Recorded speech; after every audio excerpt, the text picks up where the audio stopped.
Packed house. Good afternoon. How you doing? Happy New Year.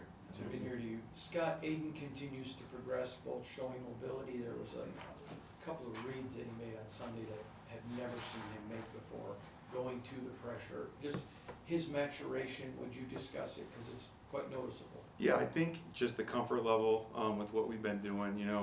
Obviously, it's been half a year, but we're into half a year. Just like the communication I've had with him.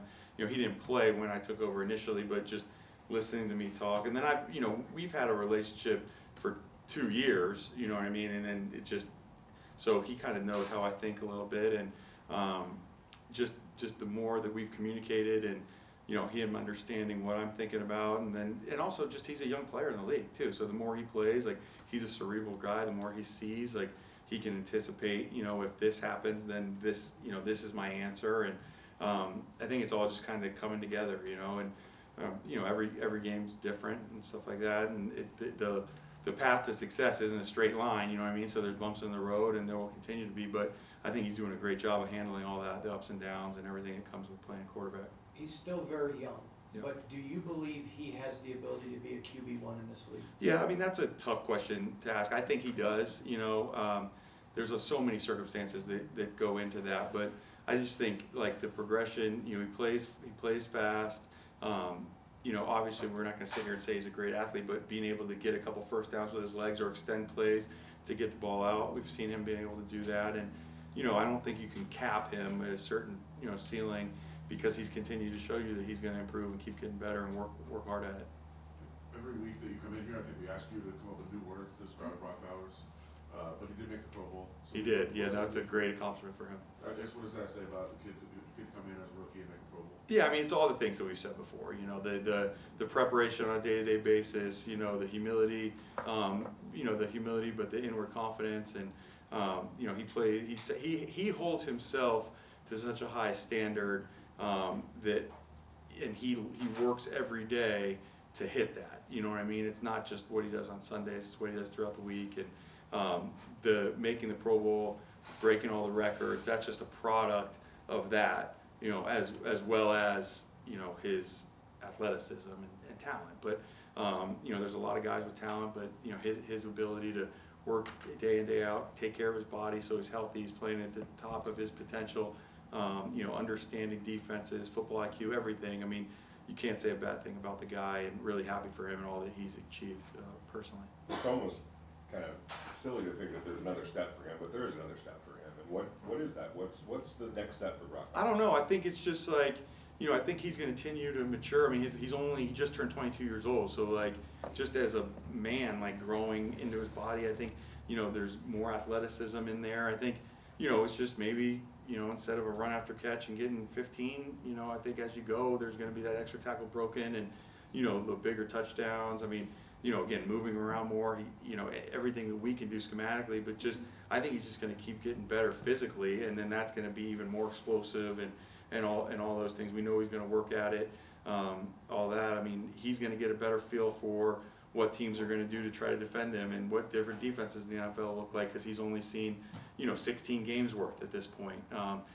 What you see in practice, all those things. So he's got a great feel for it on every aspect of it, physically, mentally, the preparation. So there's just, the margins are small. It's just going to be slight improvements, and then again there's going to be his yards per catch might go up. I don't know if he can catch more than 100 and whatever catches he's got in a season, but I mean I'm not saying he can't either. So since taking over as the interim OC to now, what do you think has been some of the biggest area improvements that you've noticed from then to now? I don't know. I think the guys, like I talked to the guys and I said that I truly feel like we're playing our best football right now going into the last game of the season, and that's really the goal. Like even obviously when I took over, but at the beginning of the season, like you want to be doing that, you want to be going into the playoffs. Obviously that's not the case for us, but you want to be playing your best football in December and then into January, because then that shows like the work you're doing in practice during the week, and guys are continuing to get better. And I feel like that's the case. I truly believe that, and I talk to them as a credit to them to continue to work hard through a 10-game losing streak, not let the season get away from you, and work collectively as a team, but also individually on their own skills. And we've had a lot of different guys play, but I just feel like you know, they're bringing it every week, and just when you see that, like that gives you a chance. And I know you're looking for more like statistical things and everything like that potentially, but I just think like the confidence and the speed and physicality that we play with, you know, that showed up this past game and has really shown up to me, you know, in the past couple months is what I'm most pleased with. Coach, I want to take you back to Brock Bowers just really quickly. What does it say about him, you having been around so many NFL players, that anytime anyone brings up his stats, he automatically refocuses it on it was attached to a win and that feels good, or the team needs, you know, it's all about the team improving and how I help my team. Yeah, that it just again it speaks to his humility. You know, his football journey is a little bit uncommon. It's not like he was like some powerhouse high school or whatever. He kind of got into the recruiting game late and didn't play senior because of COVID, and obviously ended up at Georgia, which is a big time thing. But I don't know. It's based on just how he is. It's hard to explain because it's not common, you know. But it's almost like he hates it when you talk about, you know, his personal stuff. And I always try to compliment him because I want to let him know like how impressed I am with what he's doing, and he just kind of says, okay, thanks, and then kind of walks away, you know. So I mean, it's a credit to him as a person, and his priorities are definitely in the right place. Two more guys, we've practiced. What did you see that allowed you to have success running the football last week that you hadn't seen in previous weeks? I think, you know, the physicality, our offensive line did an outstanding job. You know, they were just, you know, it wasn't always perfect. Like, we didn't necessarily get to the second level all the time, but we moved the defensive line. And, like, I pointed out to the guys on Wednesday, they had Monday and Tuesday off, but I pointed out, like, how the running backs, Amir was making a cut, but he was making his cut a yard into the defense as opposed to having to make that cut a yard behind the line of scrimmage.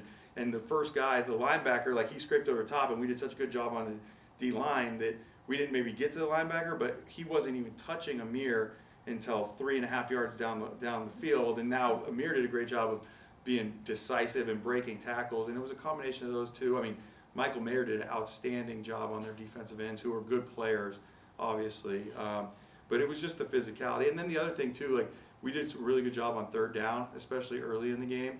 And when you convert third downs, that allows you to call more runs, you know, and then now you get the bulk carries. You know, Amir had 20 carries for 115. We called 38 runs throughout the course of the game. And that doesn't happen if you're not making the plays in the passing game. And we converted on some third down runs as well, but converting the third downs is what gives you the at-bats. Scott, obviously you're on OC, and I know you've been here for a few years now, but have you given much thought to what could come next for you personally? No, I mean, obviously I'm a human being, so you do think about that stuff.